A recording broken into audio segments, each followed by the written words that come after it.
Hello, everybody. Welcome back to Xbox Casuals, the Xbox podcast. I'm one of your hosts, Corey Deering, and alongside me, as always, is the man I would sell to a different company for the streaming rights sometimes, Mr. Josh Finney.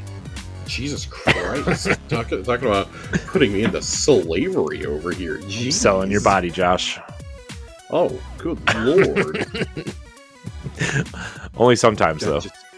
Man, only on Tuesdays. Only on Tuesdays through a pixelated Skype call. Oh my god. With some latency. This is going downhill in a hurry. Hi, Josh. Hi, Corey. It's Starfield week.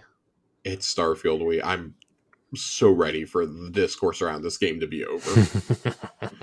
I don't know how much more I can take between people saying that the start screen is indicative of how much Bethesda cares. Oh, I know. You mean the same menu they've been using since Oblivion? Or maybe even Morrowind? The same fucking menu they've used for like 25 years. Yeah. It's just like, I love how people were replying with like classic games start menus, and they're like, oh, guess Halo was lazy too. Oh, guess Witcher was lazy. Oh, just going on and on. Which was pretty funny. Yeah. But you've really had to learn how to separate the people who are just like trying to get those anger clicks. Oh, I know. Trying to get the payout from X into their Stripe account. Right. That's so stupid. Just this game is attracting some of the absolute dumbest people from the furthest corners of the internet. I know. Kotaku published a piece earlier today saying like Starfield fans are increasingly worried about the planets not being fully explorable and land anywhere, and it's like, no, actually we're not. I promise you, we're not the ones who are worried about this. Yeah. Oh my gosh, dude! It's these clickbait titles. You know what? I'm gonna name this article: Is Starfield ever coming to PlayStation? Oh my fucking god! And it's just funny because like it specifically will talk about like Starfield on console and PC, and it's like, no, it's coming to Xbox. Please, please update it. Why are you afraid to say that it's coming to that? I know. I feel like could it be because of a certain part of a certain fan base? Here's the thing, Josh. I'm really tired of people being afraid to say they enjoy their Xbox. Like, I don't even know if it's people being afraid to say it. It's the way that I think like content algorithms have gone. Yeah. It's just like that invites, I think, a more inherently like negative feel. I mean, because you look at it. Yeah. And like, think about the people who were like in high school or just entering high school when like the whole PS4, Xbox One catastrophe E3 happened. Right back in 2013. Those people are now in their mid-20s. Mm-hmm. Like, they have had their entire view of an industry shaped by a colossal misstep by Microsoft. So, like, in a lot of younger people's eyes, like basically people younger than me, they don't remember a time when Xbox was like good. Mm-hmm. They don't remember it. And so now, like, whenever good things are happening, good games are being put out, it's like, no, we can't give any sort of credit there. It was an accident. Oh, it's just because, like, these teams succeeded in spite of it. And, like, no, that's not actually how game development works. I hate to break it to you guys. Yeah. Like, you really think that Sony has, like, little to no say in their first-party franchises? No, they are, like, scrutinizing that. Why do you think there's an Uncharted 5 coming? Why do you think there's 2 Last of Us games in the works? You know, right? Like, and I mean, like, no, don't get me wrong. Like, new IP is always going to be a risk, right? Yeah. And if there's any studio that shouldn't be afraid to make a new IP, though, I feel like it's Bethesda, because you look at the success they've had with the Elder Scrolls franchise, and then with, I mean, Fallout might as well be a brand new franchise considering what it started out as, and then what Fallout 3 became. Yeah. You know, it's not turn-based or anything, and I'm really sorry if you can hear any noise in the background. I don't hear anything. Okay, my girlfriend's using the shower, and it's connected to the room that I'm in. Oh, shower, gross. Yeah, I know, right? But, I mean, like, you look at it, and I don't think that, like, this is like more of a soliloquy like on like just how like the internet has like decided it suddenly hates Bethesda over the last like 3 or 4 years. I wonder why. Because Xbox. So, well, I mean, it even started before then. Like I saw people like with the revisionist history of nobody enjoyed Fallout 4, and let me tell you something: the game that sold 18 million copies, yeah, nobody enjoyed Fallout 4. My ass. I know. Or of like, oh, you know, Xbox players didn't appreciate these games. They only sold like they did because of PlayStation. Like, yeah. Let me go pull those numbers on Oblivion and Skyrim and Fallout 3 while we're at it. Like, it's this whole thing. Like, it's this narrative in the industry, and I wouldn't even say it's exclusive to Bethesda, but like, it happens when you release a bad game, you are never allowed to come back from that as a studio, right? Everybody is like, I knew it all along.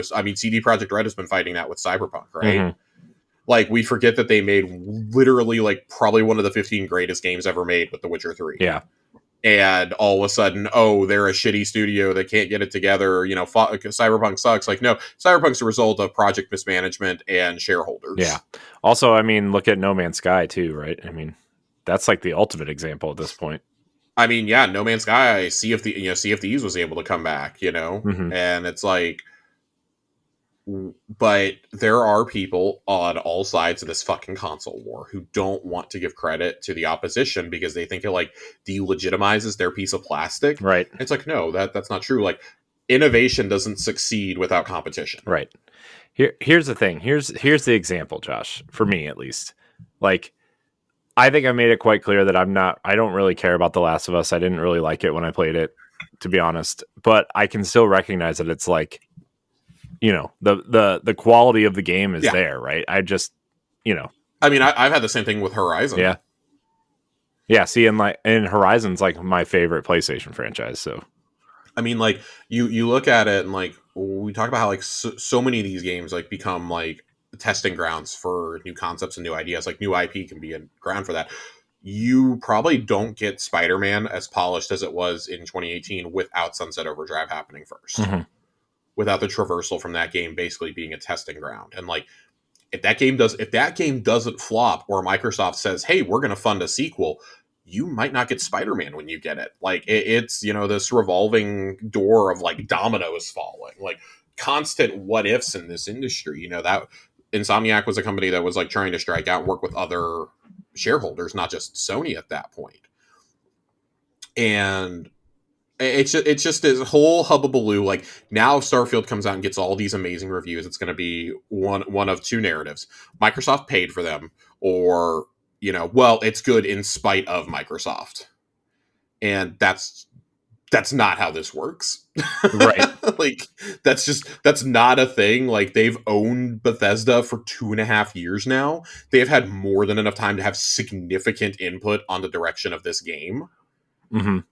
Like, even in today's day and age, like, I think it was Jason Schreier who said, like, this time last year or earlier this year, said that if you were to pitch a brand new AAA game right now, you would have to develop it to be cross-gen with the next generation, like, at minimum, and if not just outright develop for the next set of consoles. And so if you take that, and like we've heard so many other AAA game developers and writers and directors and stuff say that 5 years is about standard for a AAA game now. Mm-hmm. You just can't do it in a 3-year cycle anymore.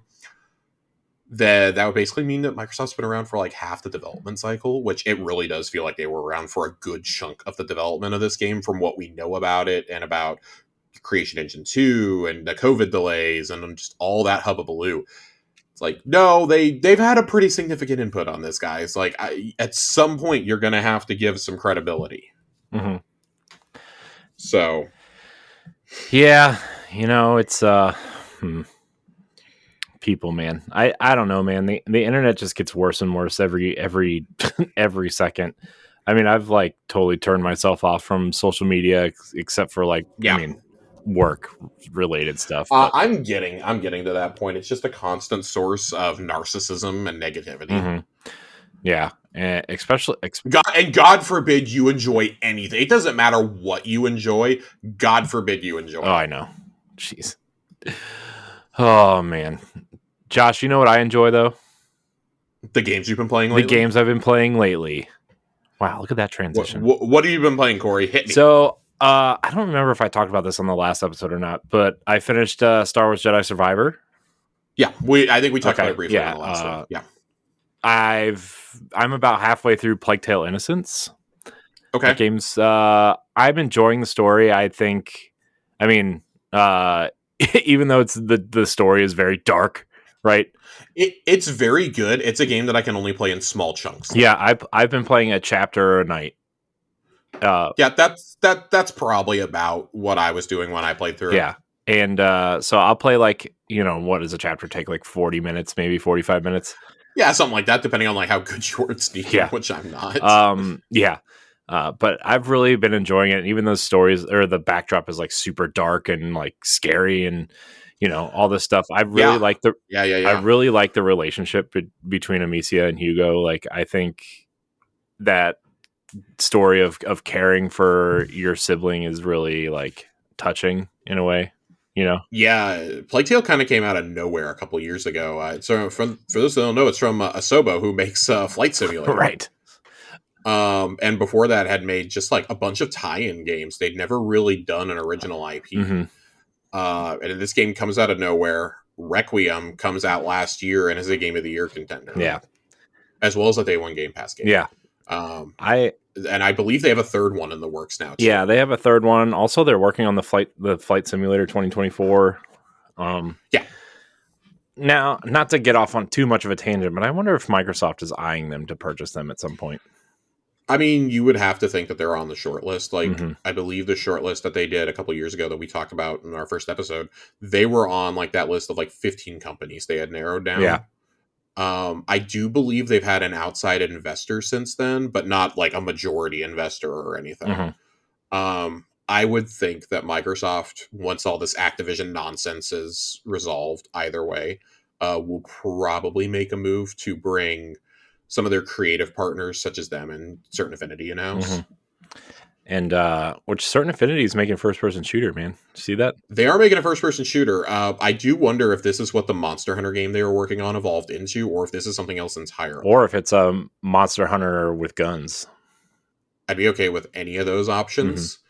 But I mean, they have two studios. They have the one in Austin and they have one in Toronto. And I believe the one in Austin is the one that's the OG studio. That's the one that does a lot of the support work for Halo. And they've said they have two major projects on. They have this original IP, and then they have the work they're doing on Halo. Yeah. I read somewhere that like Certain Affinity has something like almost 100 devs working on Halo Infinite right now. Yeah, which makes sense. Which might be why Halo Infinite's multiplayer is like really, really turning around, right? I mean, like the gunplay has always been good, but like, yeah, I've actually been playing some of Halo Infinite. Actually, I have as well. I played a pretty decent amount over the last couple weeks. They had a limited event that I was really into. Yeah, it's man, Halo Infinite still feels really good to play, man. I mean. Yeah, it always felt good. It was just like it was a lack of maps and playlists at launch, and we got the playlists pretty quickly. It was still weird that we had to wait a season for things like King of the Hill. But now, most classic modes are in there. SWAT's a dedicated mode, which SWAT and Infinite feels so good. And the maps are finally coming on a consistent basis. And a good chunk of that's because of Forge. I know they've taken some Forge maps. They've done some recreations of Halo 3 and Halo Reach maps, which is really cool. The pit is in there in New Incarnation. The game just feels really pretty good overall, like pretty balanced. I'm really into it. I'm excited to watch some HCS this coming weekend. The last major before World Championships. It's being held in Fort Worth, actually. So excited to watch that. If it wasn't Starfield and Crota's End weekend, I would probably buy a day pass and go. Yeah. They have had cosmically bad timing. They've had 3 events in Dallas Fort Worth this year, and all 3 of them I've been super busy during. So, yeah, excited to see what else comes of Infinite. I hope we get a tease of Halo 5, or not Halo 5, of the 5th season of Infinite, either during this or during World Champs. Yeah, I've really enjoyed it, but I had to put Halo down because obviously Season of the Witch for Destiny has come out, and I'm really enjoying it. It's story's crazy. They gave me the deck of many things. I know I'm happy. Josh is happy because they put cards in it. But if you want to hear our impressions, you guys listen to Tower Casuals, our kind of main show on this channel. So, Josh, you playing anything? I mean, of course, I'm been getting back into Destiny. The raid race is coming up in a couple of days, so excited to jump in and do Crota's End. We just had the reveal of the final shape. Again, as Corey said, you can come listen to all our impressions on Tower Casuals. I've also been engaging with the new Fortnite season. I'm playing a lot of like service games because everything launched a new season at the same time. I know. Who decided that? Man, it's a heist-based season 2, which is like right up my alley. It's just, unfortunately, it's a really bad time for, like, if anything is going to suffer, it's going to be Fortnite. Because I've also got Sea of Stars and Starfield this week. Yeah. So, in fact, as soon as we get done here, I will be playing some Sea of Stars because it is unlocked and ready to go. Nice. You know what other service game has a big update next week, Josh? Fallout 76. No. Well, maybe. I don't know. It actually got one on the same day as Destiny and Fortnite did. Yeah. Disney Dreamlight Valley, Josh. Oh my God. God. It's the Beauty and the Beast update, which has been teased since the very beginning. I may check it out at some point. I think right now, though, I really want to, and I know I'm going to go down a slippery slope if I do this. Age of Empires 4 got stealth dropped on the consoles last week. I know. I thought about downloading it, but I'm like, no, I'll lose 10 hours of sleep. I can't. Yeah. So not only that, Quake 2 also dropped because of QuakeCon, and I haven't had a chance to check out Quake 2 yet. Yeah. And I really want to play Quake 2. So that one is thankfully like a much shorter and smaller game. But I might be able to justify playing like in between bouts of exploring in Starfield. Mm-hmm. But man, just what a crazy time for Xbox Game Pass, Corey. It's a good time to be a gamer, but not a good time to be an adult with responsibilities. Am I right? That's true. That's very true. Anything else, Josh, before we get into these? No, I'm not playing a whole lot right now. I've been kind of like trying to save my gaming energy up for Starfield for this weekend. We have Starfield and a raid dropping on the same day. Yeah. Well, look, Josh, you can always just put your Series S next to your Series X, and like when people are dying in Destiny, you can go over to Starfield and I don't know. Thinking about it. Thinking about it. I can play Starfield on my phone. Oh, that's right. Forgot about that. Man, I don't know if we want to touch on this now, but that Sony or that PlayStation Portal device for $200. Oh, yeah. I just I look at this and I go, "Who is this for?" I know. Like in theory, I think it's a good idea, but not having any sort of like local media storage or local play is immediately damning. Yeah. You can't stream, I believe, I don't know. The details were kind of murky when I was reading them, but there's no built-in Bluetooth. Right. You can't use existing peripherals. Yeah. I was just like, seriously, who it costs $200 and has around the same charge as a DualShock. Yeah. Yeah. Or DualSense, excuse me. That none of that was like a ringing endorsement for me. No. Now, if I was I will say this, if I was primarily a PlayStation gamer, we only had one console, we didn't have the money to shore out for a second one, I might be interested in this. Yeah, but you have to stream it from your PlayStation, though. I know, and that's the other that's the core thing. And I saw people being like, "Well, what if somebody wants to watch TV?" Like, yeah, you're probably streaming it. You're probably streaming it from the PlayStation at that point. This is a real Wii U situation, man. Oh my God, yeah, I saw that comparison a lot. And I guess my thing was just like, what is this device doing that you can't do with a backbone and a cell phone? Yeah. Genuinely, what is this doing for another $100 that you can't do with that? It's got another 1.5 inch screen size, Josh. I mean, don't get me wrong. I think the screen size looks perfectly fine. It's just, I keep struggling to understand who this $200 device is for. I also think at $200, you might as well have just made a new Vita. Yeah, that's what I was saying. Like, I would rather pay $100 more for a new Vita than this. Yeah. Yeah, if you would have charged $300 and made a new handheld that maybe has a baseline of I don't know, somewhere between PS3 and PS4 power, right? That maybe you can play some PS4 games or I just don't understand this thing. Yeah, I mean, if you had tapped into like dedicated like cloud services, then maybe. But I mean, also it's important to remember that like PlayStation is just in the beta testing phase of their cloud services. Remote play they've had nailed for years. Going all the way back to the Vita. Yeah, remote play's been nailed, but they've just never moved beyond. Even though they've had Gaikai for like 10 years in house now. It just kind of blows my mind that like, oh, we just sped straight past that. But I like that you brought this. It's kind of a good segue into our first story, which deals with cloud rights. Yeah. So if you guys haven't heard, the acquisition deal of Activision Blizzard is waiting on the CMA to make a decision. Now I know they can close over the CMA, but they're trying to be respectful. Horrible call. Yeah. Horrible call. Yeah. I know they're trying to be respectful of the process, but Microsoft has sold off the cloud rights to Activision Blizzard games to Ubisoft to appease the CMA. How do you feel? What kind of weird multiverse is this? So I'm going to try and explain this as coherently as I can, because it did not make a lot of sense to me at first, and I had to wait for some think pieces and some clarification from Phil on this one. So I'm glad we didn't have a show the Monday, right? Because this got dropped on a Friday. Yeah. And so we had all weekend to sit with this, and then we had the whole week of Gamescom to sit with this. Basically, what has happened is we knew the holdup in the UK with the CMA was on the cloud rights. And it was speculated Microsoft was probably going to sell them off to a telecom partner over there just to manage them and be the responsibility holder. I guess Microsoft has just like gone, fuck it. We don't want anybody else to be able to come and say that we didn't negotiate in good faith. We're just going to sell off the global cloud rights to Activision Blizzard games to Ubisoft to be a third-party steward. Microsoft has said in their press releases, and Phil has said like as much publicly, that Ubisoft is a longtime partner. They trust them to do the right thing.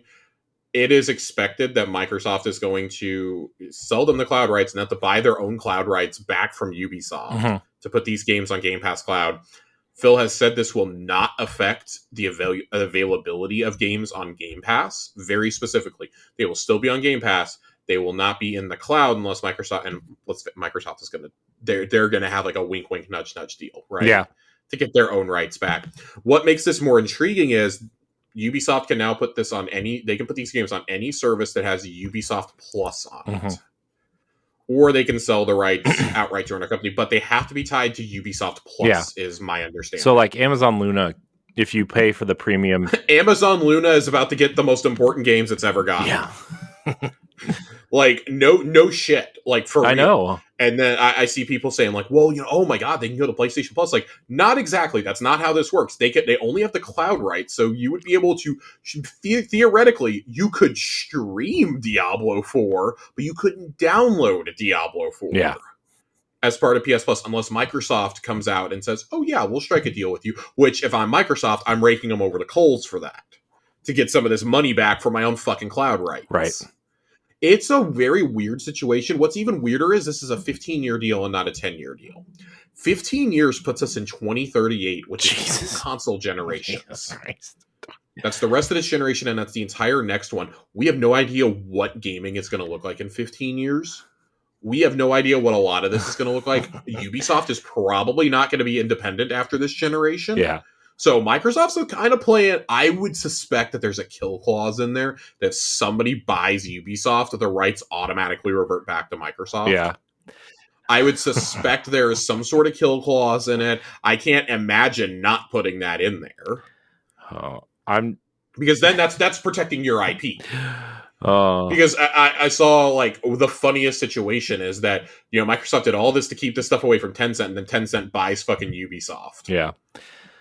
And that's like a nightmare scenario for Microsoft. But again, I have to stress, like, this is not as big of a deal as it was made by some people. They are basically the custodians. They are like the stepdad here. Okay. Like having to share parental rights and whatnot. I don't know. It's very weird, but Ubisoft is like that weird uncle that's coming in to like hang out with you a couple times a year. And be like, okay, well, just as long as you do it in the house, we're okay. Like, Microsoft is trying to be the cool parent here. I know. And I really don't think this is like ultimately going to be that big of a deal. But the think piece I read from Chris Deering over at GamesIndustry.biz basically said this Microsoft making this deal is essentially them hedging a bet that console streaming is not going to matter very much until at least the next generation. Right. That they have realized that, okay, dumping into xCloud this fast, this quick, while cool and it's a nice novelty to have, your ultimate, and I mean, Sarah Bond backed this up, I believe, at E3 or Summer Showcase, not E3, that cloud gaming has not had the attach rate that they thought it was going to. Yeah. And it's been a little disappointing for them, and they're kind of refocusing their efforts elsewhere. We do know that prevented Series X consoles from coming out because they chose to upgrade everything in the cloud first, and we can argue all day whether that's a good idea or if it was a good idea or a bad idea. It did cost them some market share. We know that much. Mm-hmm. And it's cool that they're trying to future proof, but again, I feel like they're ahead of the curve here. Yeah. And that it could end up biting them. But Phil has been clear from the beginning that this was a move for PC and mobile. And Chris was making the argument that in selling off the streaming rights, or the console streaming rights for these games to Ubisoft does fit with the argument of this is a move that has been, if they are more concerned about keeping the PC and the mobile stuff, that the console stuff really doesn't move the needle for them. They still have the rights to the games, but the console streaming rights, they're hedging their bets here that that's not going to matter until at least the beginning of next generation, because infrastructure has to catch up. It has to catch up. Devices that can handle these games have to catch up. Yeah. And I do think we're going to get there by the end of the generation. Technology moves so quickly. Who knows where we're going to be in 2-3 years? 2 years before it came out, did we really think a Steam Deck was going to be possible? Mm-hmm. So, and now look at all the Steam Deck clones that have come out over the last 12 to 18 months. Right. And like varying levels of quality too. Like the ROG Ally is probably the only one that can like actually go head to head. Right. I wonder if that Lenovo one might turn out okay, but it might. And like as these devices are out there more, and people learn and fail from them, it does feel like Microsoft is hedging their bets and trying to go in on like mobile computing rather than console cloud. Yeah. Which is fine. There's nothing wrong with that per se. But if this also reads to me like maybe they're thinking that Call of Duty isn't going to be as dominant going into the next generation. Yeah. That maybe they plan on pulling back and not making it annualized. Because if that's an annualized franchise, I don't know why you wouldn't want the cloud rights for that to stay as close to in-house as possible. Because these aren't just UK rights, from what I understand. This is global. Yeah. This is a global thing. So they took an extraordinary step. I really think they probably could have gotten through this just by making a deal in the UK, but Ubisoft wouldn't have made that deal. Mm-hmm. Just give us the UK rights, maybe the EU rights. Like, no, then it becomes too convoluted worldwide, I think. Yeah. Here, like, there's nothing left even on appeal for the FTC is appealing. There's nothing left on appeal for them now because, Microsoft rectified what you claimed was one of your problems. Right. So, like, ultimately, I've seen some pushback on this. This does ultimately provide more options to consumers with varying levels of quality, of course. Yeah. I think the biggest winner here has to be NVIDIA GeForce. Oh, yeah. Has to 100%. They already had the deal with Game Pass. Right. And now they're going to have a deal. They have Ubisoft Plus on it as well. I think now they're going to have the deal of, Activision Blizzard games can still come through. They can come through 2 different ways now. Yeah. So. It's crazy, man. It's a little silly. This is all really convoluted. I really was hoping we'd be done talking about this by now, but now the new date for closing is like October 18th, I think. I know. And that's like because now this has to be treated as a whole new deal because this is such a massive shift. They can't just tack this on to the original conference. I'm learning more about UK like consumer laws than I ever wanted to at this point. Right. And all I'm learning is everybody hates them. The government, the public, everyone hates them except for the actual people on the board of the CMA. Right. Everyone else hates them. Yeah. So. Ay. You know what made me sad during that whole conversation, Josh? What? In 15 years, I'm going to be 51. Oh, God. Oh, Yeah, in 15 years I'll be 45. oh God. So I don't know if I'm gonna care by then. My kids will care. Corey's kids will be going off to college. Oh God, don't tell me. My daughter will be 20 in 15 years. Let's check back with her in 5 and in 10 years to see what she thinks about the cloud situation with Ubisoft. Man, dude, she's still trying to get me to play Disney Dreamlight Valley and let her play, but then she doesn't understand any of it. So that's fair. The fact that she can't just like play with Anna and Elsa and play Dollhouse with him is like not appealing to her whatsoever. Like soul crushing. Yeah. So. Oh man, I do you have any more thoughts on this? I mean, I feel like outside of like Ubisoft, like we're just gonna talk ourselves in circles. Yeah, I mean, I don't really care either way. Ubisoft is just the most random company, I think. I know. I mean, I don't really care about cloud gaming, so these rights can go anywhere really. Like I use cloud gaming to test out games before I download them, right? So, and that's what a lot of us use them for. I think I do like playing the occasional indie game in bed on my phone, but I also have a Series S in the bedroom. Yeah. So yeah, yeah. Also, like, did you know every time you stream a game, it costs Microsoft money? No, I didn't. Yeah, I learned that. I learned that today. Jesus. It like costs them because it's running on their end and they're running those servers, which are Series X servers now. Oh yeah. So it costs. How much money do you think they're gonna have to pay for people trying to stream Starfield? Oh God, they're gonna. They removed the $1 trial this week. I know. I saw that. And I was like, I saw people getting upset about it. Like, why are you upset about this? You've had 4 years to grab that deal. I know. Like, you had to know that they were going to get rid of this before Star. I'm more shocked that they didn't get rid of it before Halo Infinite. Yeah. Yeah.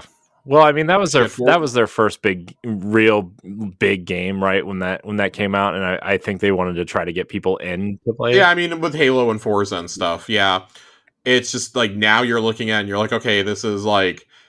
What was that? I think Phil himself said that he feels that Starfield is the most important game that they've had since the original Gears of War. Yeah, in terms of like a new IP, and I mean, I was like, I don't know about that, and then I was thinking back, and I was like, well, damn, we already had Forza and Fable at that point. Yeah. After Gears, like, what's another like major IP that we've really had from them that's gone on for multiple games? I mean, I can't think of Crackdown. I mean, we had Crackdown by then, I guess, but. I mean, Crackdown was going into beta. Crackdown was about to come out when Gears did. Crackdown came out 3 months after Gears, I think. Yeah, something like that. Because it had the Halo... February, March. Because it had the Halo beta. It had a Halo 3 beta. That's the only reason any of us bought it. And it turned out to actually be a pretty decent game. It turned out to be really fun. Yeah, I mean, I struggle to think of like any new IP that's like gotten the traction of something. I guess that's how I should phrase it. It's like, not that we haven't gotten good IPs. I mean, we've gotten things like Sunset Overdrive, we've gotten Pentiment, we've gotten Killer Instinct Reboot. But like when I think of actual franchises, it's like Ori, maybe. But I wouldn't put Ori on the level of Gears or Forza. No way. Like Starfield, on the other hand, though, like I think him and Todd nailed it in their speeches at Gamescom before opening up the Starfield theater. Where they're like, this is the first one in 25 years. Like, we're honored. This is an Xbox exclusive. Like, it's not something we take lightly. Like, this is a huge deal. Like, this is a huge undertaking. Mm-hmm. And, Todd's talked about in the past, like what a journey it was to even get the game made. Right. And that it's, and I know like part of it is company speak because they're owned by him now, but he was like, basically part of this is like, we don't think the game would have turned out the way it did without working exclusively on Xbox. Right. So yeah, I'm looking up. I'm looking up the longest running franchises on Xbox. The only one that I can kind of maybe understand is State of Decay, I guess. Yeah, State of Decay is a weird one. It's like it's somewhere in between the Oris and like Sunset Overdrives, it's and definitely like, double. And I don't say it to like disregard Ori. I do think both those games are amazing. Right, but they're like. But in terms of like being like a flagship title, yeah, they're very large, almost indie style games, right? I mean, they're not indie games. Yeah, the first one definitely played like an indie. The second one is a full-fledged game, I would argue. Yeah. But I think this is a pretty good transition for us to go into the massive Phil Spencer interview. Yeah, let's talk about it. So, Phil Spencer did an interview with IGN with Destin Legary, and he talked about so many things. He did a bunch of interviews at Gamescom. I think both of us felt this was the most comprehensive one. Yeah, I tried to listen to it, but I mean, I couldn't do it. I had to read a transcript. Yeah, I read a transcript and I saw a few videos. Yeah, I ended up just reading it, but yeah, let's go through some of the highlights. Yeah. So we hit the first one already. Yeah. So Josh, you wanna hit the first highlight here? Yeah, so we already talked about it. Phil said pretty much at the top that he felt Starfield is the most important launch for Xbox since Gears of War. He kind of went into after that saying that he believes that Starfield is going to have a lifespan similar to Skyrim. So 10 years long, people are still discovering it for the first time, still creating new mods and new adventures for it. Nintendo's console two generations from now might get its anniversary edition. I'm really hoping that this means that we have a robust DLC cycle. These are one of the only studios that I look forward to seeing what DLCs they're going to make. Ever since we got the infamous horse armor, but if you remember the other DLCs for Oblivion, you got the Knights of the Nine expansion, and then you got Shimmering Isles. Shimmering Isles is still one of the best DLC packs ever. Yeah, and that was the first one that really showed what console DLC could be to me. Yeah, you got that. You got some of the alternate adventures in Fallout 3, you got the pit, you got Operation Alaska. Yeah, Operation Anchorage, that's the word I was looking for. And then you go on the Skyrim and you got the Return to Morrowind. You got that, you got some of these other quest lines Fallout 4 gave us Far Harbor and Nuka World. Yeah. And automation that. In fact, I remember the controversy around that DLC. They had announced it was going to be $30 for the whole season pass, and then they upped the price. It's the only time I've ever seen a DLC retroactively get raised in price, because they were like, we have so many ideas, and here, we're going to show you just what we have. And that's when they announced Nuka World and a lot of the crafting updates and things like that. Yeah. I think most of us were okay with the price increase because we'd already bought the season pass. Yeah, Uncharted did the same thing though with Lost Legacy, where the season pass for 4 was $24.99, and then that's true. Yeah, and then Lost Legacy just became its own game. It was $40. But if you bought the season pass, they honored it and gave it it's a fucking great game. Lost Legacy is my second favorite Uncharted. You find too. It's a great fucking game. I'm hoping that they kind of learned their lesson in the past and they're not talking about DLCs before this comes out for a reason. If you buy the special edition or the special edition upgrade for Game Pass users, you do get access to the first DLC, which leads me to believe that'll probably be out around Game Awards time, maybe around Christmas. I can't imagine they don't want to make a push towards Christmas sales by saying, hey, the first Starfield episode is out now. Yeah, I guess that makes sense. You think it'll be that soon, though? I think it'll be that soon. That would be in line with past Bethesda games. The first DLC that drops is normally a smaller one, and it's usually about 3 months after launch. Yeah, that's true. The first Fallout 4 DLC, I believe, came out in February, and it launched in November. So that would be about right on course. That would lead me to think that next year's probably filled with a big season pass. Yeah. A periodic drops, but that on top of. You take that comment on top of things that Pete Hines and Todd Howard have said this week at Gamescom, that mod support is coming, and that you're going to be able to create not only your own planets, but your own quest lines, your own stories. This game's going to have an insane life thanks to the modding community. That's a huge reason why Skyrim has continued to endure too. Yeah. Skyrim and Fallout have continued to endure because of that. And I mean, for a lot of us, it was oh, haha, I'm getting 60 frames Fallout. That's what I really wanted. But it really did change the feel of those games. Sometimes not in the greatest way either. But even getting texture packs and whatnot, unofficial Skyrim texture pack, for example, is the most downloaded mod ever, I think, especially for console, and just makes it look absolutely breathtaking. Yeah. And not a game that came out in 2012. Right. So I'm curious to see how long of a lifespan this game is going to ultimately have. I do think it being a permanent Game Pass edition, it's gonna hurt its sales in the short run. Yeah, and in the long run, this game is not going to sell as well as past games. I would expect performance for sales to be more in line with Oblivion or Fallout 3. Yeah, well, you think about it this way though, right? It's on a console with not as big of an install base. They took a console away. It's on Game Pass, right? That's all factoring into a lot of this stuff. So you got to take it within the context, I think. Yeah, and it's still number one on Steam. Yeah, So which is hilarious. take that for what you will. But I mean, I'm sure Also, Microsoft's not sad. They're like, we'll take that $70 if that's what you were willing to pay for it when you could, right. get. Well, there's another little nugget that came out of some of the Todd Howard interviews. He talked about Indiana Jones very briefly. I know. They're over halfway done. Yeah, that's what I like to hear. That it's probably going to be a 2025 game at this Yeah. point. I know we've been holding out hope that it would be a 23 or 24 release. 25 feels probably about right. I bet it's a spring game, like one of them, like Q1 games, because like here's the thing: as much as I love Indiana Jones personally, I don't know if it holds. I don't know if that franchise is very popular, right? I mean, I feel like the popularity of Indiana Jones is gone, right? I mean, that's in terms of like the movies and stuff. Like the last movie was actually really, really good, but like I don't know if that could hold like an October or November slot. You know what I mean? Yeah, and I don't think that it would. I think that what you're probably going to be looking at more is because we've seen it with licensed games before. As long as the game is good, it'll move copies. Yeah. And again, like we have to take everything into context of this is a Game Pass launch as well, and things like that. And I think like that's what people are thinking also when they go to the movie theater is like, well, this movie's going to be on streaming in like 2 months. Right. I'll wait. Like Indiana Jones, do I have to rush out to go see that? It's going to be on there in 60 days. Yeah. Oh man, that means it's close on Disney Plus. Yeah. It's very close. It went up for digital today. Yeah. Oh, it did? Ooh. That means it's really close. It's up for digital purchase.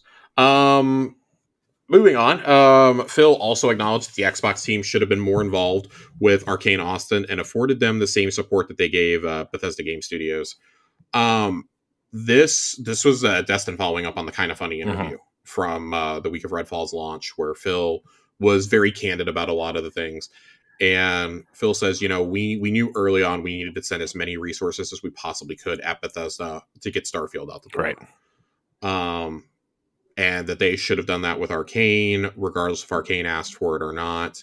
He didn't say if they didn't. And he basically said, we've had a close relationship with Bethesda, the studio, for years and years and years. Like going all the way back to Morrowind. He was like, this is a partnership that spans over 20 years. He says, we don't have that same relationship with Arcane. And so like, it was easier for us to go to Todd and be like, hey, anything you want is yours. Any resource you need. It kind of made it seem like Bethesda has like a team of their own, similar to the Sony team we always talk about for like support. Yeah. And that's what they got instead of giving those resources to Arcane for Redfall. And I really hate to say it, I don't think any amount of resources would have saved Redfall at this point. Yeah. It just seems like it was doomed from the old regime, but did not lay the blame at the head of Arcane or anything like that. He's just like, our communication has to be better. We have to be better stewards of that studio.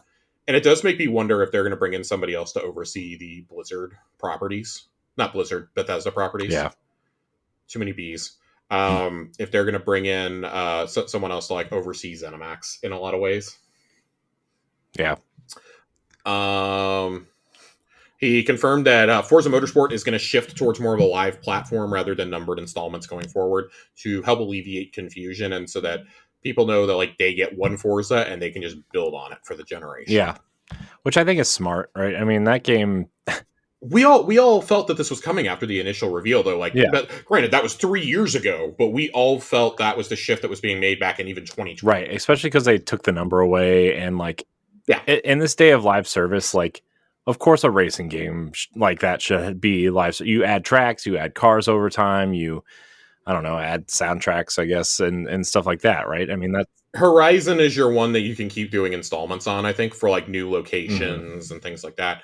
Motorsport's a little bit differently because it's not like open world. Right, and you can sell like season passes with new like tournaments and cups, and tournaments, car passes, like things like that. And I think that we're also reaching a point where there's like a finite amount of things you can do with a racing sim, right, or with an actual like racer, as opposed to an arcade racer, right? We kind of saw this with Gran Turismo last year. I'm not gonna say Gran Turismo 7 like hit the wall or anything, but it wasn't as good as past installments. Yeah.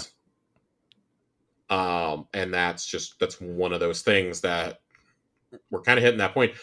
Forza's been away for long enough that I think people are going to get really excited for this.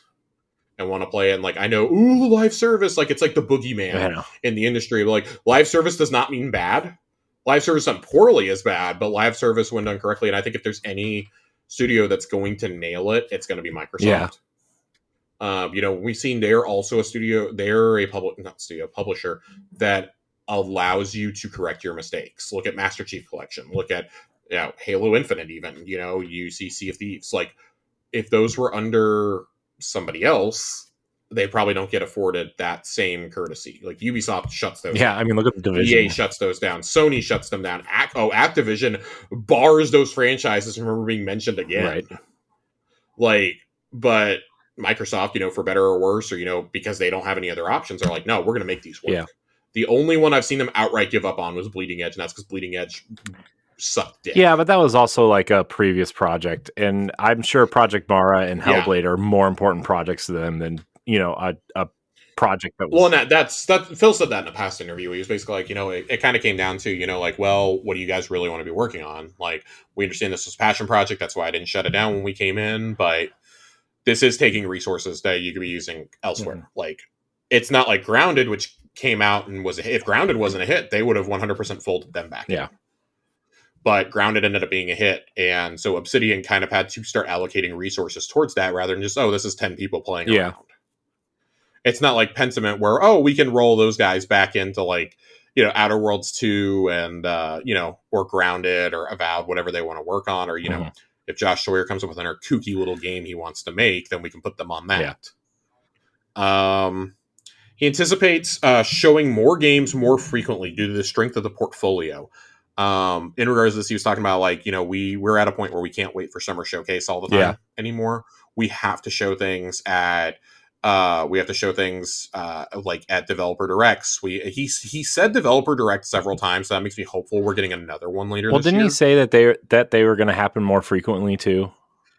He did, but I've heard the promises in the past from the Xbox team on things like that, so I'm not holding my breath. Yeah. I do think they're genuinely waiting for the Activision Blizzard deal to go through before they decide anything for this fall. And like if that goes through, hey, cool, we can tie that in with this and just do like an hour-long stream. Like have part of it be our plan for Activision Blizzard, have the rest of it be like updates on Avowed, Flight Sim 2024, Towerborn, and Hellblade. There we go. And give release dates for stuff too. Give like, we're planning this for like a Q2 launch, or here's the exact date for Towerborn since that was playable this week. Everybody seemed to love Towerborn, by the way.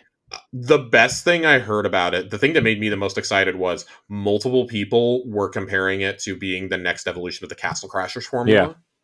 And I love Castle Crashers. That was one of the all-time great 360 arcade games. So that made me really, really excited to hear that's a thing that's happening, that there's, good storytelling. I am a little apprehensive when they say that the game is going to have seasons. Yeah. Not every game needs to be like that. It's okay to have a finite ending. But the animation looks gorgeous. Mm-hmm. Some of the gameplay, off-screen gameplay that we were seeing, it looks awesome. Yeah. But if you're going to do that, we've said that once you bring an Activision Blizzard, you have to do like, you can do a summer showcase, you can do fall showcase. Phil was saying, we show things, and this is in line with the Matt Booty interview that Rebecca Valentine did over the summer. Right, where Phil called Summer Game Fest that summer game thingy, which made me laugh really hard. But I mean, they historically show stuff off at the Game Awards. Last year was an anomaly, but I mean, they revealed a console there. Hellblade 2 was announced there. We got the gameplay for Hellblade there. We've gotten Forza announcements there. Perfect Dark, like they've done stuff for years at Game Awards. Yes. Matt Booty said, we have a great relationship there. At Jeff Keighley events, they use the Gamescom to shadow drop things or to announce like smaller things that are going to be coming down the pipeline. Yeah. And they keep saying they have 2024 games. Like Phil reiterated it. Like we have things for 24 and 25. We have not shown you yet. Yeah. When are you going to show us? You're running out of time in 23 to show us. And I'm not saying like, we have to know the entire year's lineup. We know that we always go into summer showcase and something gets announced that comes out of nowhere. And Phil used Hi-Fi Rush as an example. Like we dropped that out of nowhere. Yeah. Nobody knew that was even coming. It got dropped. It's, one of the better reviewed games this year. It's got like an 88 on Metacritic, I think. So, on the relationship with Square Enix, he basically just says, These were his exact words. You'll hear more from them. I'm not going to push them. They're going to have to find their own rhythm, but having them make a commitment to Xbox on stage was really important to me, and I've heard it from the community to the community as well. Mm-hmm. Yeah, this is a big. This is a big one. And the Final Fantasy 14 coming was like that was the perfect opening salvo. For us. And I think that's a good start, right? I think there needs to be something like as much as like people are excited for Final Fantasy 14, including me. I want to try it out, and I'm waiting for the Xbox version to do that. Yeah. But I think, I mean, I don't know if these are coming or not. This is just something that's important. But like a Final Fantasy 7 remake or Final Fantasy 16 are games that I don't know what the exclusivity window looks like. I know the Final Fantasy 7 one is supposedly up and just not coming right now. But like, if you get one of those games, then that relationship starts to like really start unfolding. And then you get the pixel remasters, and then you get maybe 16 later down the road, right? Or something, right? I think that's when you are really going to start seeing the fruits of this labor, right? But Final Fantasy 14 is a start. Yeah, you get something like Octopath Traveler 2, for example, or like Triangle Strategy. Yeah. I would agree, and that's like Destin was kind of trying to get the answer out of him because he was specifically using Final Fantasy 7 Remake and 16 as examples. Yeah. Of games like we could be getting these soon, and Phil gave the most diplomatic answer he could. I would say one place I would be watching in regards to this is Tokyo Game Show. Yeah. I don't know if TGS is going to have any sort of announcement, but I don't think that if something like Final Fantasy 7 Remake comes to Xbox, it's not just going to be a random Tuesday morning announcement. Yeah, I mean, I feel like there's going to be some fanfare around it when it happens. Yeah, and Xbox has already said they're going to have a pretty big presence at Tokyo Game Show too.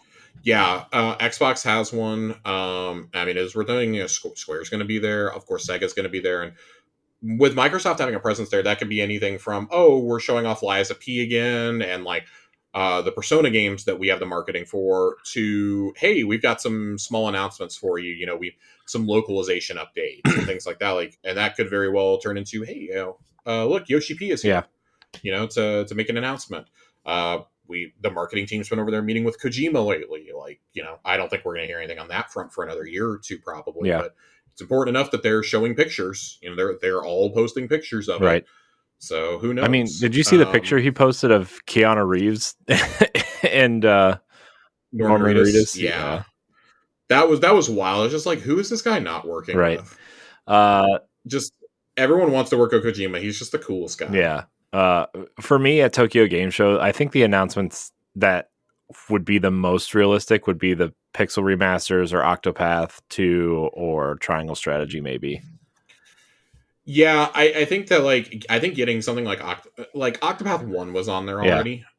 Which that was the funny one. It came to Xbox before it came to PlayStation. It's still not on PlayStation. That's hilarious because they got Octopath 2 right at launch. I think getting something like that announced, or even Remake getting announced there, would be a significant stepping stone. I don't think getting just announcing that, old games are going to come to Game Pass, oh boy, we've already had these on here before. No, we need to see stuff from the last 3 years coming over. Yeah. The last 3 or 4 years. There was that story about Forspoken has a 2-year exclusivity window. Otherwise I'd be that'd probably be perfect for them to try and recoup a few dollars. Yeah, that's coming at some point, right? I would assume. It'll come at some point, but does anyone really care? Somebody might. I don't know. Somebody might. There's that group of 10 people who are waiting for it. That group of 10 people. We already talked about cloud divestment. There will be work to get Activision Blizzard games on Game Pass. It's not going to be an overnight thing. Phil talked a little bit about that. Basically, he sounded like he was a little bit annoyed that people are expecting those games to show up the second the deal is done. He's that's not going to be a thing. I've seen a lot of people point to, Bethesda games were on there right away. That's because so many of those had already been on the service in the past. Yeah. Plus, they weren't on there right away. They dropped them all at once. They didn't come right away. They dropped them at QuakeCon that year. They did a couple different drops. There were some that were available right away. Those were your Dishonored, your Wolfensteins, things that had been on Game Pass in the past were already there. The rest of them came at E3. They did a massive drop at E3 that year, and then they did the last couple of games at QuakeCon. That was mainly PC stuff. But I think people are expecting like, oh, all the call. He specifically used Call of Duty as an example, like, oh, Call of Duty is going to be there right away. No, it's not. Like, guys, there is work that has to be done to make these things happen. They have to surely shift through like some of the rights. They have to understand like who has agreements on what for subscription services. Like Black Ops Cold War was just given away on PS Plus. Can we, are you even able to put that on your service at that point, or do you have to stop at Modern Warfare 2019? Right. There are a bunch of questions there. My favorite quote from the entire interview, it was towards the end. In regards to the Activision Blizzard hesitation to putting Call of Duty on a subscription service day one, he says he understands it, but there's a different person making the decisions now. Yeah, that was just fucking savage. Well, I think it's referring to, because it was specifically Bobby Kotick has been the one who doesn't want it. And, now it's, oh, no, like, look at me, I am the captain now. Right. It's Phil just smiling over there. He can't be staying the CEO of... Bobby's not staying. But I think that's why Phil was like, no, like, I'm in charge now, essentially. And he paused before he gave that answer, too, like, to try and say it as diplomatically as possible. Even though this was not diplomatic at all. It was just, I mean, that's the reality of it. Like, he knows, like, I'm in charge. Bobby has nothing to say anymore. Yeah. That's it. Yeah. And then the last piece of little juicy news that we got out of this, it doesn't have its own story. No mid-gen update is planned for the series consoles. He says that he feels we're at the beginning we're at the end of the beginning right now in terms of the generation. He's not planning a mid-gen refresh. He wants to see what the developers can really do with this power now, like without being held down by like Xbox One and PS4. Yeah. Which, I mean, good luck with that. There's been some Series S controversy this week. I don't think it's nearly as overblown as it has been. This isn't part of the Phil Spencer interview, but in regards to like the Series S power, that's something become a hot button topic because of the Baldur's Gate deal. Yeah, I wonder. Yeah, I don't know, man. The Series S is like it's weird, man. I don't know. Like I see the arguments. Oh, right? yeah. I really enjoy the Series S for what it is. If it's not your primary platform, I totally understand like why, it's a great second option. And really until now, we haven't seen any significant issues with it. Baldur's Gate 3 split screen is the one issue here. It's not that the game can't run on it. It's the split screen. Yeah. It's the rendering. Larian gave a really detailed answer before they announced the dropping of the parity clause. They gave a really detailed answer on it. Yeah, it's on their blog, right? Like, yeah, so it was like their CEO or something was giving the answer, and like their head of tech, and they're like, we're still working with Xbox systems. It's that everything has to be generated on twice as much when we do it in split screen. And they're like, and it can't handle it. And that's okay. I think bending the parity clause here or waiving it for like the best reviewed game of the year, like Phil said it in this interview with Destin, we cannot afford to not have this game on our console. Right.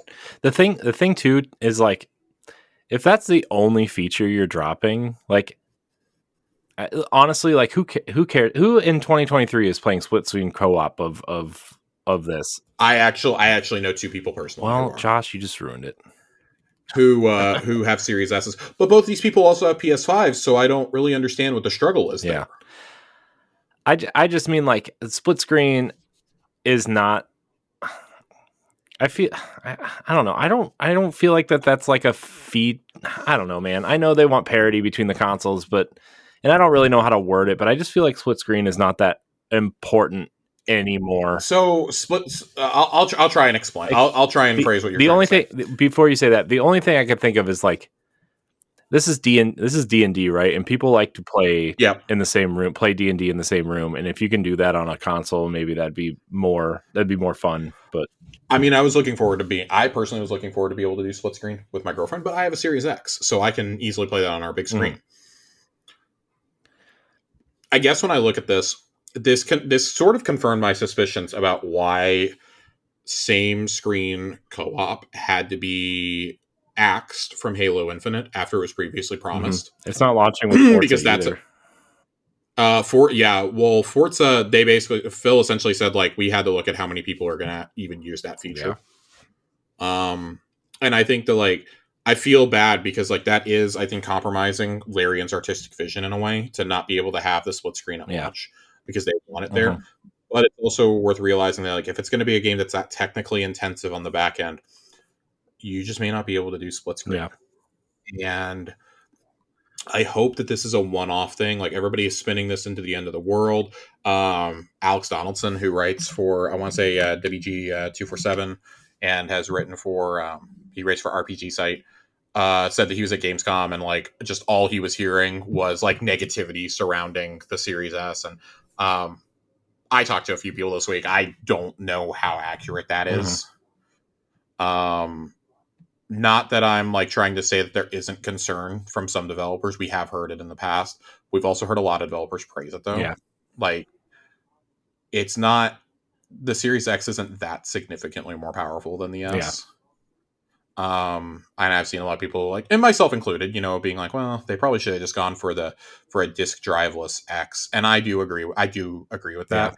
This did allow a cheap entry point to this generation, though, for a lot of people who otherwise wouldn't have been able to get one.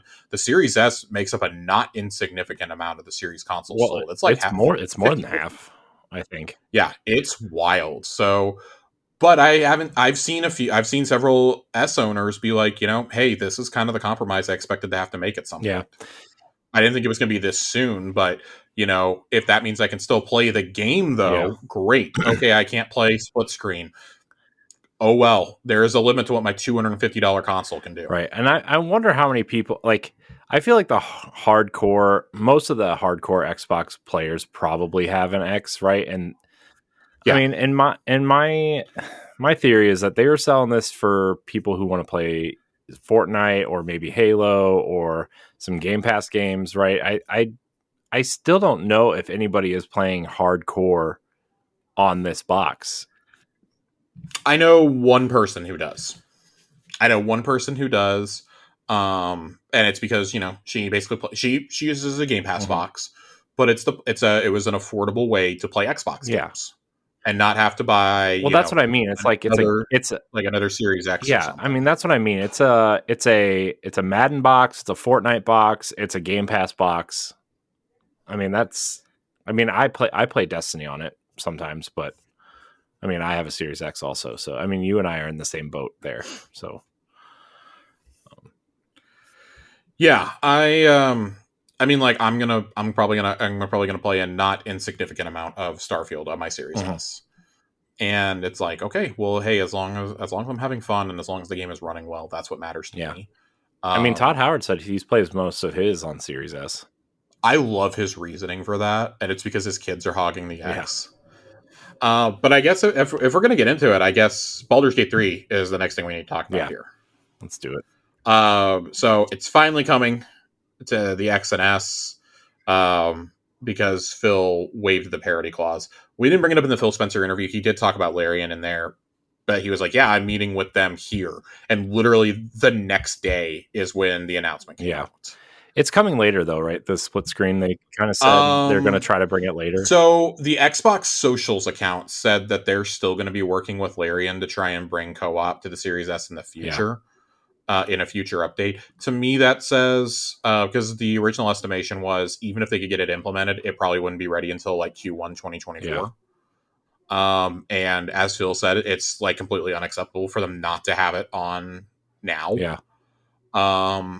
It won't be there the same day as PS5 from what we've gathered, but it will not be that far behind. I would expect like maybe beginning of October. Yeah, I think they want Starfield to shine first of all, I think.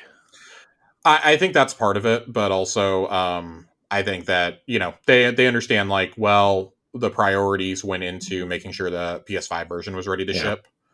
They have to make sure now that like the build they have on PS5 can now run on, I mean, it'll run on X, but we got to make sure it runs on S now. And they've still got Xbox engineers embedded at Larian. And that's the thing. Like, I don't think Microsoft wants to have to do this for every single release. This is a very special circumstance because Larian had to come out and basically say, hey, we can't get it to work on the Series S. The X has no problem. The S is running it fine, just not in co-op. Right. So that has to be frustrating for those engineers though, right? To try to like make it work and it's just not working.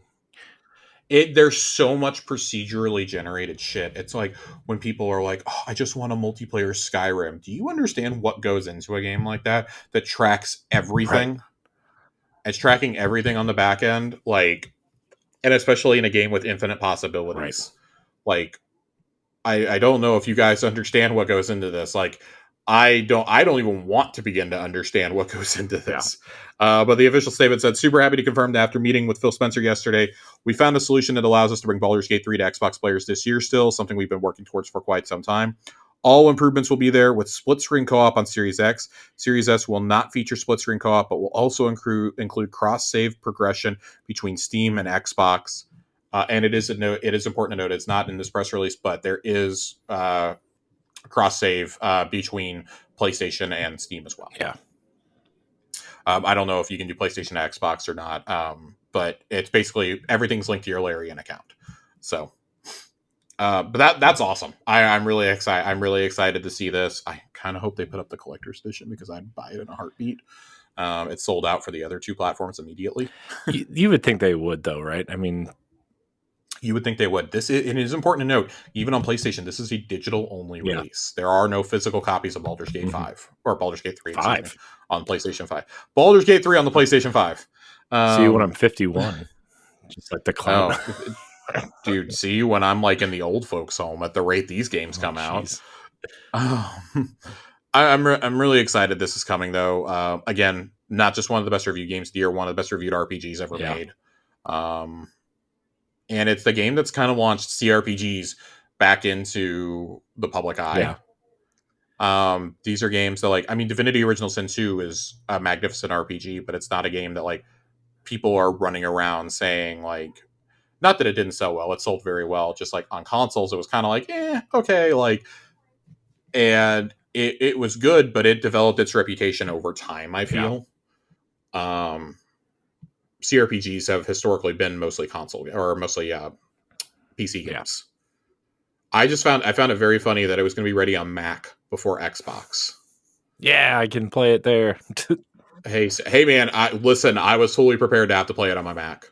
I was fully prepared to play through Baldur's Gate 3 on my MacBook if I had to. Oh, man. That's how much I don't want to use the DualSense I know. For a 100-hour game. Dude, that controller hurts my hands, man. It doesn't hurt my hands. It's just I don't like the haptics or anything, and most games don't give me the option to turn it off. Yeah. And I'm just not a fan. Well, I'm glad they've kind of found a solution, right? I mean, I wonder how many more studios are going to come out and try to do this. But obviously Baldur's Gate is a once in a generation game at this point, right? Even I don't think too many other studios are going to try to come out and do it. I mean, it's usually just lower resolution and lower frame rate, which, I mean, that's nothing different than last generation. With the pro consoles and the base consoles, like that, this is nothing different. And like you said, how many games are really going to run it? This is 2 games in 3 years that have run into this issue, one of which was a first party title. And it just seems to give us over promised. And that feels like it was more maybe a restriction of the Xbox One.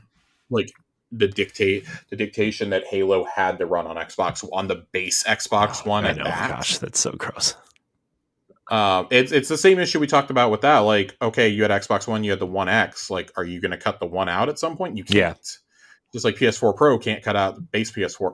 You're running into the same thing again now, and you're going to run into it if Sony comes out and does a mid-gen refresh with the PS5, a more powerful PS5, like it's been rumored for another like year or two away. Yeah.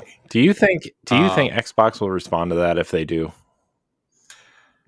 I mean, I'm sure there's one in R&D just in case, right? I mean, I would assume there's one in R&D just in case. But I think that the real strategy would probably be to just ditch the S at that point. Because it's really baffling to me that they doubled down on the S at the summer showcase. That like their reveal wasn't a Starfield console. It wasn't a 2 terabyte unit or a diskless X. It was a 1 terabyte Series S. And I think all of us were going, what the fuck? Yeah, that was a... I mean, we both said when we covered the showcase, right, that like that was like a downer. That was like a real downer to end on. Oh, that was just a wild thing to end on. I mean, that felt like the Microsoft of like 2015. Yeah. That felt like when they ended on the One X and it didn't come out for like a year and a half. I would have rather them announce another Kinect than that, I think. Oh, I won't go that far, but no, it was rough. I still think it's rough, and I mean, I say this as someone who really likes the S, and I think gives the S like a lot of leeway. Mm-hmm. I can't believe they actually came out, and I think the S was perfect for the time it came out. But that if you're running into issues like this with Baldur's Gate and Halo, and I think you're just hoping and praying that this doesn't continue. Yeah. Then I don't know what to do. I don't know what to tell you. You just got to hope that it all works out. But you're going to run into this as the generation goes on. They are going to run into this with just normal games, unfortunately. Yeah. And you can't start next gen early, because then you'll run into a Dreamcast situation, maybe, right? Then you run into a Dreamcast situation. I mean, at best, it turns out like the 360 PS3. At worst, it ends up like Dreamcast PS2. Yeah. And I really do think that would be the one. It would end up like Dreamcast PS2. Yeah. Oh, yeah. Microsoft has said in court filings they expect the next generation to start in 2028. That's 5 years away. That's a long time not to support the Series S. At some point, I do think they'll drop the parity clause, but it won't be until like 2025. I mean, the only way I could see them dropping the parity clause like right soon is if they don't want to do a mid-gen refresh and Sony comes out with their pro version or whatever. So, yeah, from what I understand, how the X is structured is Microsoft can release firmware updates to like unlock a little bit more power inside of it. I don't know how accurate that is or not. That's just something I saw floating around when the console was coming out. It may just be fanboy bullshit. Yeah. The only way I see them saying, hey, we have to ditch the parity requirement is if, say, Elder Scrolls 6 is struggling to run on the Series S. Then they're going to say, fuck it, we're getting rid of it. Yeah. We're dropping the parity requirement. If you can make it work, you make it work. We're going to issue a mandate that first-party studios have to still get their shit working. But we're not going to freak out too much if there's third-party games. And I would still expect most third-party games to be able to run on it, because the way I see it is, you're kind of aiming for like those lower specs, right? It's like a minimum requirement you have to hit. And I think that I don't think that's holding back innovation or anything. It's like developing for like a step down on video cards. I don't know. I'm backseat developing at this point. Yeah. I mean, we're clearly not developers, but no, it seems to make sense to us. Well, I mean, I'm glad we're getting it. I think it's going to be big on Xbox regardless, right? So for sure. All right, Josh, let's hit up this DLC real quick. Let's go to the DLC. Xbox announced Series X console wraps that are $44.99 US dollars, and the Starfield Special Edition is $49.99 US dollars. How do you feel about these wraps? This Starfield one looks pretty clean. Yeah. I was not a fan of these, and then I saw how thin they are and how like the texture that's on the back, and I actually really like it. Yeah, and they seem really easy to like, no pun intended, wrap around the console and then take off it at, if you get a new one that you think is cool, like you can just wrap it around. And I think this is a good idea to try to compete with the side plates of the PlayStation, right? Yeah, they've said that this is kind of their response to, like, I think it was Phil directly who said like he doesn't like the idea of you having to buy a special console. Like I love my Halo console. I'll never wrap it because I think that it looks so good.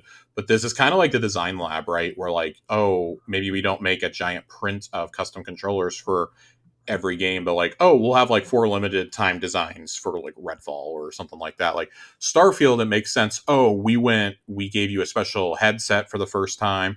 We gave you a special controller, which we've only released a special controller for like Forza this generation. Even Halo didn't get a special controller. They got a special Elite. I should take that back. There was a special Elite controller for Halo Infinite, but it's like, I feel like that and like a wrap are like the things they will do for like, if you're doing like an accessories push, that's like the new limited edition console push. So, and I really enjoy my headset, and I liked my headset. I like the design of the controller. These wraps look pretty good, but it's going to be $5 more for the Starfield one as opposed to the camouflage ones look like ass. These things look terrible. I want some clean ones. Like I would like a clean navy blue one, or like a I feel like they're going to do a pure white one. Yeah, I bet they do a white one. I wonder if they do colors to match the controllers eventually, because they've released a ton of controllers. Like at least at least like the base ones, like the blue and the red, and yeah, I could see them doing like having a blue, red, and white ones. Having those three, having like an Xbox green, maybe that Velocity green controller, like a green and black one to represent the original console. You could do some throwback ones. That'd be awesome. There's some fun ones you could do here, but I think this actually looks really good. I was pretty impressed with how thin it was, and like it looks like it's rubber on the back almost. And it looks like they stick together with like magnets when they wrap all the way around. Yeah, and it looks pretty good. You know, we were seeing the console in person, so I'm a fan. This is cool. I personally won't be buying one, but and this feels like it. I saw some people being like, "Oh, I'd really like to see these for the Series S." Like, no, it makes sense that they're on the X. The X is the premium product. Yeah. Like, you want to customize, go to the X. So, speaking of throwbacks, Josh, the Xbox 360 store is shutting down in July of 2024. But the games that are backwards compatible will remain on sale on Xbox One and Xbox Series. Yeah, I have kind of weird feelings about this. On one hand, we knew this was coming eventually. Yeah. We saw Sony try to do this a couple years ago with the PS3 stuff and the Vita, and got absolutely met with a revolt. Mm-hmm.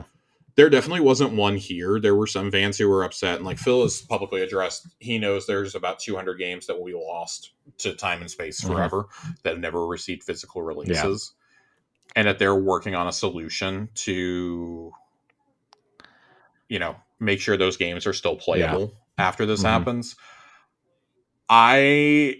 Them keeping the backwards compatibility games available to be purchased and downloaded is a good move, because I feel like that's most of what people are playing. I mean, if you're still playing on Xbox 360, like, I mean, I don't know who is, like, I don't know. I mean, for me, it's more of a preservation thing. And I do know that when these storefronts close, that makes, especially for a console like something like PS3, I would say it's almost more detrimental, because like there's no way to play something like Metal Gear Solid 4 outside of that console. It makes the physical copies become much more valuable. And for a console that's backwards compatible like Xbox, it's not like, oh, PS3, you have to own a PS3 to play it. No, you can buy the 360 game and still play it on your Series X. That's a pretty significant thing. Like, the fact you're still going to have those digital purchases, though, is pretty important as well, I think. I mean, we've already seen the result of it, for instance, with Red Dead Redemption. You know, the re-release came out for PS4 and Switch, and it's $50. I can regularly pick this thing up for $15 with Undead Nightmare attached at Best Buy.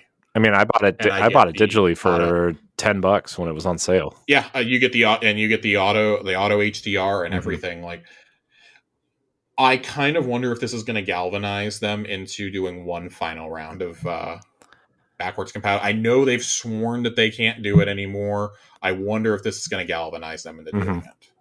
That, and like maybe like a call to arms. I mean, also the Activision Blizzard deal might have with the will Microsoft be willing to pay the rights for some of the old stuff like Marvel Ultimate Alliance or like the Tony Hawks or something? I mean, which, you know, that we talked about that on the last episode, where like the Transformers game, like Hasbro wants the Transformers game, so that also sparked a lot of conversation too.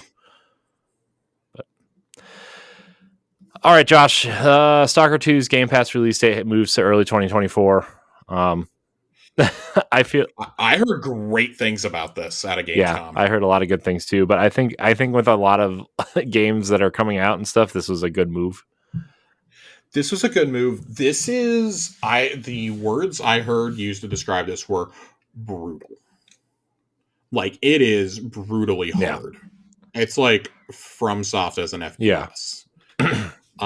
Which, if you've never played the original Stalker games, they were very, very difficult as well. This is the game that a lot of people who play this, probably like 90-95% of people who play this on Xbox, are going to play it through Game Pass. Which is not a problem. This game is going to do its numbers on PC. It's very much a PC game. From what we've heard, this is only a 3-month exclusive, but Microsoft has basically been marketing this like it's a first-party game. Well, I think when it was originally supposed to come out, they knew they didn't have really a lot of games that would be ready, and so that's You know what I mean? I mean, they didn't, but I mean, I'm talking even like continuing past that. I mean, it had a starring slot at E3 2021, which is when they were starting their big first party push Yeah. too. You know, we had Psychonauts and Flight Sim and Age of Empires and Forza and Halo all come out that year. Stalker was slated for the next spring. So like last year, theoretically, before, you know, delays and wars, should have been Stalker 2, Pentiment, Grounded, Redfall, Starfield, and As Dusk Falls. That's a pretty sweet lineup for a year. And, you know, now this is coming out early 2024. It is going to be a great start to the year. They were a huge part of the booth at Gamescom. They've been mentioned at most digital events Microsoft has done, especially since the beginning of the war. They're like, we don't really have a build to show you, but we've got dev diaries from them. There were some great interviews that were done with them. The Xbox channel did some great talks with the team over on their stream. Just what even Phil, when they opened up the booth at the Starfield Theater, he specifically was calling out GSC and talking about how honored he was that Stalker was a part of their booth.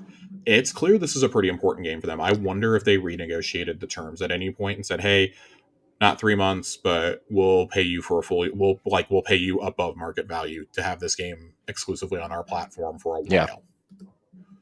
And on Game Pass and stuff, like we want to make sure that you guys not only have enough money to like cover the cost of the game, but like that you have like money to live on.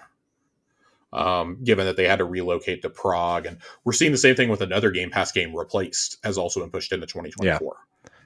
Another one from 2021 that I was like, oh my god, this is one of my highlights of the show, and has been continually promised at 2 years now in a row at Summer Game Fest and at Xbox shows. Like it's been promised to show up, and it just can't be there. That's what happens. Like we've never really seen studios get displaced because of war before, to my knowledge.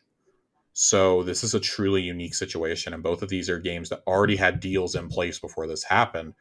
So now it's kind of wondering, okay, like, so what's the good that this community can do? What's the good that these companies can do? You know, this is $1 trillion company. Surely you can do a little bit of humanitarian work, right? Here. So I'm still really excited. It looks great. I saw the video of Phil and Todd playing it at the booth.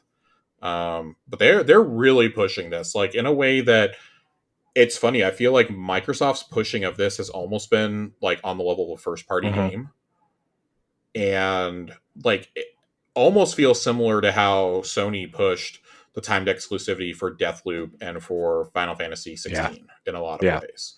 I wouldn't be shocked to see some sort of promo come out when this releases next year to be like, oh, you know, hey, we've got some limited time Stalker merch, or you know, we've got a special edition controller or something like that. Like, I wouldn't be shocked to see anything like that. Like, oh, we've got dynamic themes for it on our console. Like, I feel like there's going to be a big push around this. And part of it's because it's such a good story to rally around too with this studio. Not good. Good is the wrong word. It's an inspiring story to rally around. And I mean, like these devs they've been through a lot. Like I said it when this happened a couple of years ago, when the invasion of Russia, or when Russia invaded Ukraine about 18 months ago. I said that I'd be buying a copy of this no matter what. That even though I'm going to play it on Game Pass, and I know that my gaming tastes have radically changed in the last 15 years. And I probably won't enjoy how brutally hard this is anymore. I'm still going to buy it because I want to support the studio. Yeah, I think that's their story, man. It's rough. Do you not along the lines of Stalker 2, but anything else from the Gamescom booths that grabbed your attention that you saw? I mean, nothing that we haven't already talked about, to be honest. I mean, I was more listening to like interviews and stuff like that. You. I mean, the Jeff Keighley's security thing is kind of messed up. Oh my god! I didn't even watch, because opening night happened right after the Destiny 2 showcase. So I was recording our reactions with Nerd and Johnny, and then getting that edited and posted while this was all going on. And our friend Ray was telling me what was going on. He's like, you haven't missed much. I will say, the Starfield live action trailer did hit me in my feels. That was really, really well done. I forgot to I do the Black Myth Wukong game. Well, oh god, Black Myth Wukong looks Dude, awesome. it looks like a it looks like a PlayStation 7 game. The game looks amazing. Our friend Ray has been excited for this for a very long Mhm. time. He is on the edge of his seat. He couldn't believe how good it looked. For me, I think coming out of it, I was shocked at how good Persona 3 Reload Yeah, it looks. looks really good. That game looks awesome. The intercuts look awesome. I expected it just to be like Persona 3 with a Persona 5 skin, but it really looks, and from what I heard from people who played it, feels like its own game. Like it almost feels like an evolution of the Persona 5 Royale formula, which is really exciting to hear. We saw some of the updated animations, and the soundtrack is going to have 60 new music tracks in it. Like just some of the wild stuff we were seeing. That's coming out February 2nd, 2024. So my February is already bookended by two massive games. Persona 5 Tactics looks awesome. Really excited to finally get to see that in action. I was like, okay, all right, I'm in. I was already going to play this on Game Pass. Now I'm like, I'm super in. That and Mario Rampage or Mario RPG. Mario Rampage. Mario Rampage. That's what kids used to call it when I was a kid. They didn't understand RPG was a role. Oh, really? Game. They call it they used to call it Super Mario Rampage, and I was like, Super Mario Rampage isn't a game. They're like, yeah, it is. It's like, no, when you go and look it up, it gives you a game on E-Bomb's World where Mario has a shotgun. Jeez. Yeah. E-Bomb's World. I'm very, very excited. Those two games are going to take up my December. At this point, it just I know we're about to shift into the coming to Game Pass section, and like this week has Sea of Stars and Starfield, but the next 60 days, even if you want to stretch it out to like 75 to include Persona 5 Tactics, are legitimately might be the best run we've ever gotten for Game Pass. Yeah, there's a lot, man. There's a ton. There's Sea of Stars, there's Starfield, there's Lies of P, Payday 3, Lamplighters League, Forza, City Skylines 2, Persona 5 Tactica, Cocoon. Dude, Cocoon looks amazing too. That's eight games right there, just off the top of my head that are coming. That is it's a good stretch. That's wild. And you just got Texas Chainsaw Massacre, Age of Empires 4, and Humankind dropped on there. I'm sure there's some other indies that I'm forgetting about. Jassant got announced for the end of October. That game looks cool too. Coming from Don't Nod, that game looks awesome. Heard great things from people who played it at Gamescom. Man, what a good not just like that's a phenomenal Game Pass stretch. That's arguably the best we've ever gotten ever. In terms of value, in terms of AAA games, that is 100% the best we've ever gotten. Oh yeah, for sure. But you look at the wider industry beyond that. You've got Spider-Man 2, you've got Alan Wake 2, you've got Assassin's Creed Mirage. The Hellboy game is coming out, one of Lance Reddick's final roles. You've got Super Mario RPG, you've got not Rampage RPG. You got Sonic Superstars. You've got New Super Mario Brothers Wonder. Where is the console version of Baldur's Gate 3? Like, where is the time to enjoy all of these? You can't. You got to pick and choose, man. You got to pick and choose. Like, I see everybody going, oh my God, my backlog. And I'm just like, I am looking at this going, there are so many games. And thankfully, like, I'm not interested in some of these. But, like, I will never play, like, half of these games. I have to prioritize now and then hope that I can get the rest knocked out in December and October before next year just absolutely murders me. Yeah. Like Q1 alone has Stalker 2, Tekken 8, The Final Shape, Persona 3 Reload, and Final Fantasy 7 Rebirth planned. What, like, Corey, what the fuck? Man. I don't know, man. I got so used to like the staggered releases of the last 3 years. Yeah, well then you think like now everything is just hitting critical mass. Now, I mean, when you think about the end of 2023 and then you hit Q1 of 2024 or like the first half and you think about what's coming, right? Like, well, that's what I was just saying. Like, it's like, oh my God, I'm gonna get a chance to breathe for like 6 weeks, and then it starts all over again. Yeah, man, it's It's wild. It's absolutely wild. All right, let's talk about what's coming to Game Pass over the next couple weeks before we record again. The Sea of Stars is coming on 8/29, so by the time you hear this, it'll be out. It might already be out. If it is already out. Yeah. For me, it still says coming soon, but 9/1 early access for Starfield. I think it's 9/6 for you normies out there, and then 9/5 we're getting Gree. which is really great. If you're really into indies, it's a really great game.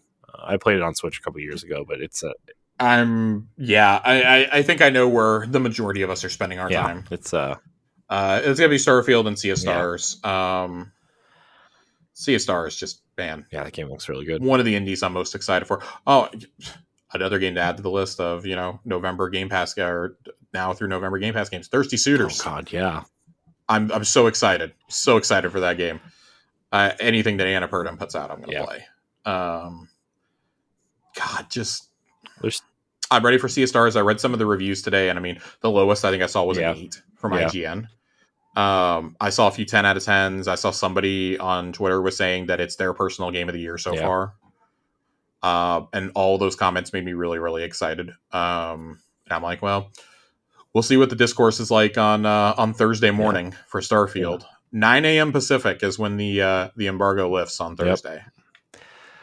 I'm intrigued. Did you hear about the guy that got arrested for like steal? He stole a copy, and then he streamed it, and then he started selling copies on what's the Macari.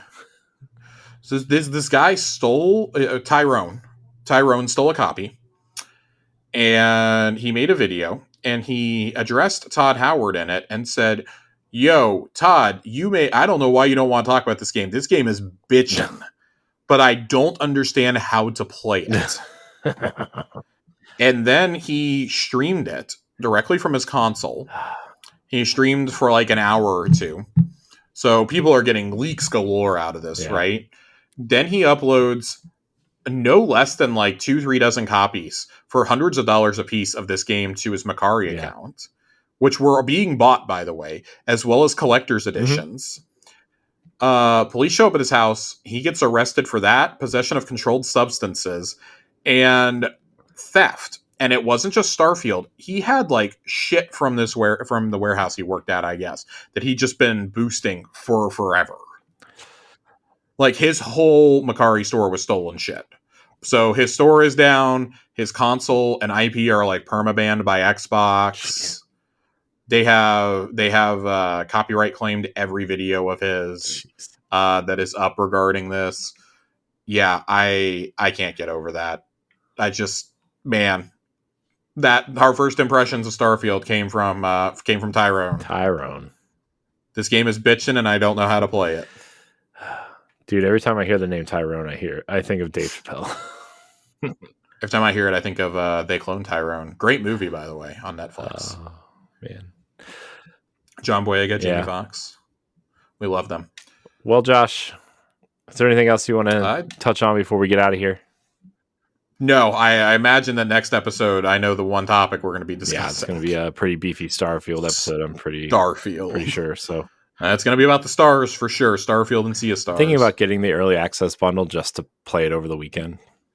But man, it coming out on a holiday weekend in early access is kind of perfect because people they're going to be like, oh, I can wait. I can wait till next week. Then they're going to see their friends playing it and be like, fuck it, I got to buy the early access. We've seen how good early access goes for games like Forza Horizon 5. Yeah. What was it? They had like 10 million players or something before the game was officially released. Yeah, something like that. That's crazy. Even for like a $30, $40 bundle, it's insane. That's a good amount of money. It's estimated the game costs like 200 million to make probably. So, well, Josh. Well, Corey. Until next time. It'll be Starfield time, and we're really happy that everybody listens to this show. Want to thank everybody for watching and or listening to Xbox Casuals. You can find it every other Tuesday on your podcast service of choice. Definitely took off faster than I think we both expected, so thank you, everybody. Check out our sister show, Tower Casuals, if you are really into Destiny. Josh, thank you for your time tonight, as always. Where can we find you? For now, you can still find me on Twitter at Josh_Finn, 2 N's. For now. But I'm hanging out in Discord a lot these days. You can find me at I am Corey HD on most social media networks. And, rate us, subscribe to the channel, all these things. I want to thank everybody for watching and listening. Until next time, we love you. Goodbye.